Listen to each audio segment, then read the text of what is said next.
নমস্কার, WBPSC sub assistant engineering recruitment examination 2018 আজকে আমরা 61 থেকে 70 পর্যন্ত প্রশ্নের উত্তর করব। প্রথম প্রশ্ন, question number 61. When the shear force diagram is a parabolic curve between 2 points, it indicates that there is a ধরা যাক এখানে একটা ক্যান্টিলিভার বিম আছে। এই ক্যান্টিলিভার বিমের দুটো পয়েন্ট আছে এ অ্যান্ড বি। এখানে বলছে এই এ আর বি পয়েন্টের শিয়ার ফোর্স পাওয়া গেছে প্যারাবোলিক পাওয়া গেছে। তাহলে এই বিমটাতে কোন লোড অ্যাক্ট করছে? প্রথমে অপশান দেখে নিই। Option A, point load at the 2 points, দুটো পয়েন্টের মাঝখানে একটা পয়েন্ট লোড অ্যাক্ট করছে। Option B, no loading between 2 points, দুটো পয়েন্টের ভিতরে কোনো লোড অ্যাক্ট করছে না। Option C, uniformly distributed load between the 2 points, UDL act করছে দুটো পয়েন্টের মাঝখানে।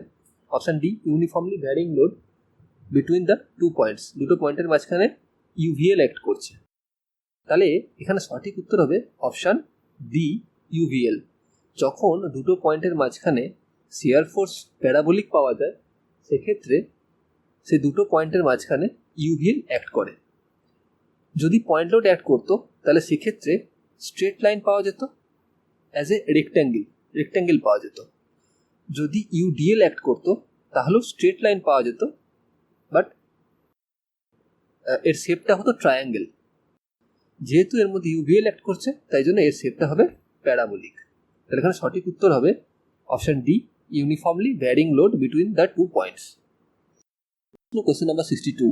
The section modulus of a circular section about an axis through its CG is. এখানে আমাদের বলছে কোনো একটা সার্কুলার সেকশন আছে, তার সেকশন মডুলাস বার করতে হবে। সেকশন মডুলাস কি? Section modulus equal to Z. Z দিয়ে সেকশন মডুলাসকে আমরা ডিনোট করে থাকি। এর সিজি দিয়ে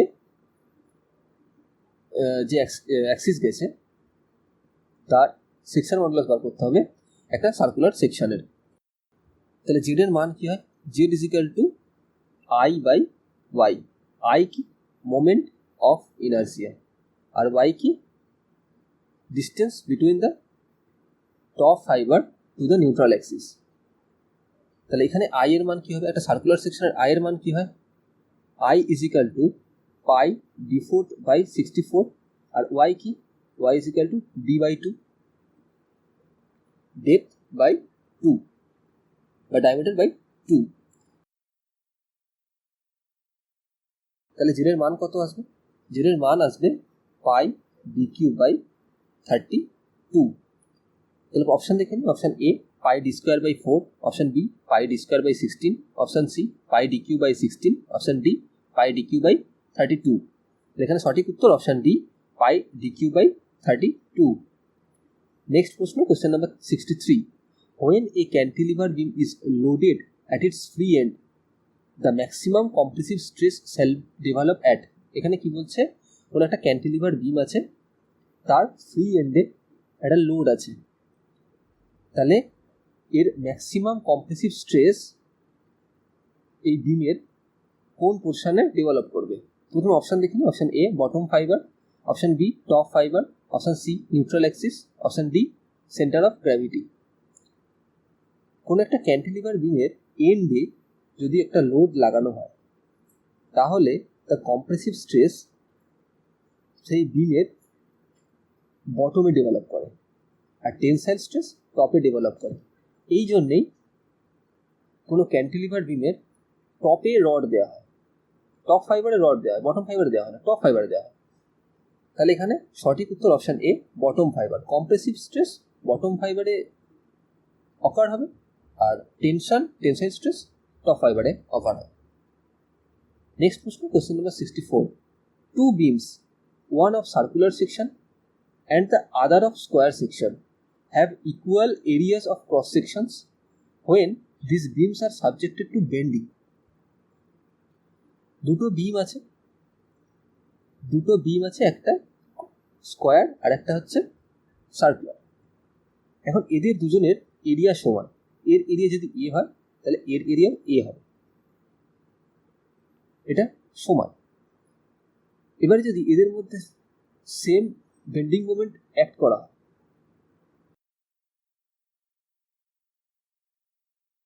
তাহলে কোন বিমটা ইকোনমিক্যাল সেটা এখানে জানতে চাইছে। প্রথমে অপশন দেখি। Option A, both beams are equally economical. Option B, square beam is more economical. Option C, circular beam is more economical. Option D, none of the above. তো দেখে নেওয়া যাক এখানে কি কি দেওয়া আছে। একটা সার্কুলার বিম দেওয়া আছে, একটা স্কোয়ার বিম দেওয়া আছে।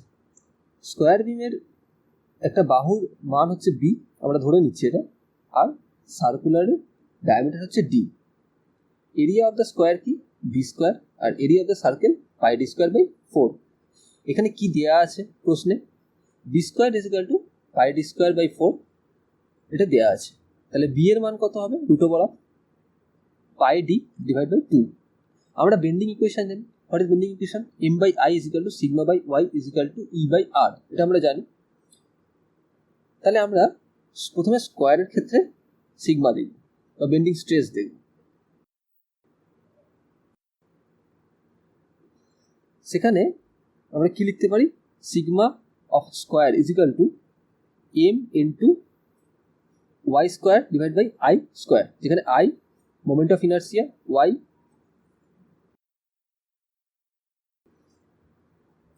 Distance from the neutral axis, আর এম হচ্ছে মোমেন্ট। এখানে যদি আমরা ওয়াই আর আই এর মান বসাই তাহলে সেখানে সিগমা স্কোয়ারের মান আসে 8.62 m divide by D cube. একইভাবে আমরা সিগমা সার্কুলারের মানটাও বসাবো। তাহলে সেখানে সিগমা সার্কুলারের মান কি আসবে? 10.1 m by D cube. In structural mechanics, a beam is more efficient when particular cross-section develop lower bending stress under the action of same bending moment. তার মানে কি? মানে আমি দুটো বিম আছে, দুটো বিমে সেম বেন্ডিং মোমেন্ট অ্যাক্ট করছি, দুটো বিমে আমি সেম বেন্ডিং মোমেন্ট অ্যাক্ট করছি, যাতে কম বেন্ডিং স্ট্রেস আসবে সেটাই হচ্ছে ইকোনমিক্যাল। তাহলে এখানে স্কোয়ার সেকশনে বেন্ডিং মোমেন্ট কম, বেন্ডিং স্ট্রেস কম উৎপন্ন হচ্ছে, কম ডেভেলপ হচ্ছে, সেই কারণে the square section is economical. তাহলে এখানে সঠিক উত্তর হবে option B, square beam is more economical because it develop lower bending stress when we provide bending moment m. Next প্রশ্ন, question number 65. The shear stress at the center of circular shaft under torsion is, এখানে বলছে কোনো একটা circular শ্যাফটে যখন torsion act করে তখন শিয়ার স্ট্রেসের মান কি হয় সেই সার্কুলার শ্যাফটের সেন্টারে। প্রথম অপশন দেখে নিই। Option A 0, option B minimum, option C maximum, option D infinity.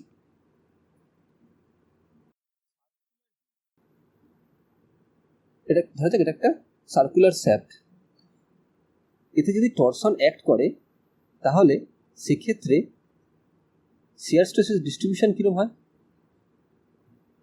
এখানে হয় 0 and then it is increase. Outer ফাইবারে মোস্ট সব থেকে বেশি হয় আউটার ফাইবারে, আর সেন্টারে হয় 0। তাহলে এখানে সঠিক উত্তর হবে option A 0। Next question, question number 66.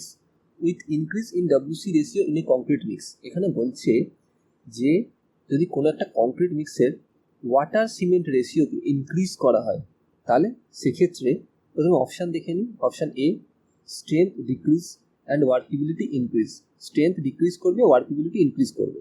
Option B strength and workability decrease, strength আর ওয়ার্কেবিলিটি দুটোই ডিক্রিজ হয়ে যাবে। Option C workability increases, workability বাড়বে। Option D strength increases and workability decreases, workability কমে যাবে, স্ট্রেংথ বেড়ে যাবে। কোনো একটা কংক্রিট মিক্সে যদি ওয়াটার সিমেন্ট রেশিও বাড়ানো হয় তাহলে তার ওয়ার্কেবিলিটি বাড়ে, ওয়ার্কেবিলিটি বেড়ে যায়, কিন্তু ওয়ার্কেবিলিটি বাড়ার সাথে সাথেই স্ট্রেংথ কমে যায়। তাহলে এখানে সঠিক উত্তর option A strength decrease and workability increase. Next question, question number 67. Minimum width of landing should be, কোনো একটা স্টিয়ারের ল্যান্ডিংয়ের মিনিমাম উইডথ কত হয় সেটা এখানে জানতে চাইছে। Option A equal to width of stairs, option B half of width of stairs, option C twice the width of stairs, option D 1/4 the width of stairs. তাহলে এখানে সঠিক উত্তর option A equal to width of stairs. পরবর্তী প্রশ্ন, question number 68. To make 10 cubic meter of 1:2:4 by volume concrete, the volume of coarse aggregate required is. এখানে বলছে যে 10 cubic metre 1:2:4 কংক্রিটের টোটাল কত পরিমাণ কোর্স এগ্রিগেট লাগবে। প্রথমে অপশান দেখে নিই। Option A 9.5 metre cube, option B 8.5 metre cube, option C 7.5 metre cube, option D 6.5 metre cube. 1:2:4 কোন গ্রেডের কংক্রিট? M15 গ্রেড কংক্রিট, যেখানে 1 ভাগ যদি সিমেন্ট থাকে, 2 ভাগ স্যান্ড থাকবে অ্যান্ড 4 ভাগ স্টোন চিপস থাকে। তাহলে আমাদের এখানে কোর্স এগ্রিগেটের মান বার করতে বলেছে, মানে স্টোন চিপসের মান বার করতে বলেছে। তাহলে 10 কিউবিক মিটারে স্টোন চিপসের মান কত হয়? স্টোন চিপসের মান হয় 4/7, 7 করতে গেল 1 + 2 + 4 into 10 cubic metre into 1.54 for dry volume. তাহলে এখানে এটা ক্যালকুলেট করলে আসবে 8.8 মিটার কিউব। তাহলে এখানে সঠিক উত্তর অপশান বি 8.5 মিটার কিউব। এটাই হচ্ছে নিয়ারেস্ট মান। অরিজিনালি হয় এটা 8.8 মিটার কিউব। পরবর্তী প্রশ্ন, question number 69. Paints with white lead base are suitable for painting of. এখানে বলছে হোয়াইট লেড বেস দিয়ে আমরা নিচের কোনটাতে পেন্ট করে থাকি। তো অপশান দেখে নিই। Option A wood work, option B iron work, option C both wood and iron work, option D none of the above. আমরা হোয়াইট লেড বেস দিয়ে উড ওয়ার্কে পেন্ট করে থাকি। উড ওয়ার্কে আমরা হোয়াইট লেড বেস ইউজ করি, আর iron ওয়ার্কে আমরা use করি red lead. তাহলে এখানে সঠিক উত্তর option A wood work. Next প্রশ্ন, আজকে শেষ প্রশ্ন, question number 70. Sum of the tread and riser must lie between. বলছে যে কোনো একটা সিঁড়ির ট্রেড আর রাইজারের যোগফল কত হয়। অপশান দেখে নিই। Option A 300 to 350 mm, option B 400 to 450 mm, option C 500 to 550 mm, option D 600 to 700 mm। এখানে সঠিক উত্তর option B 400 to 450 mm। Thank you for watching.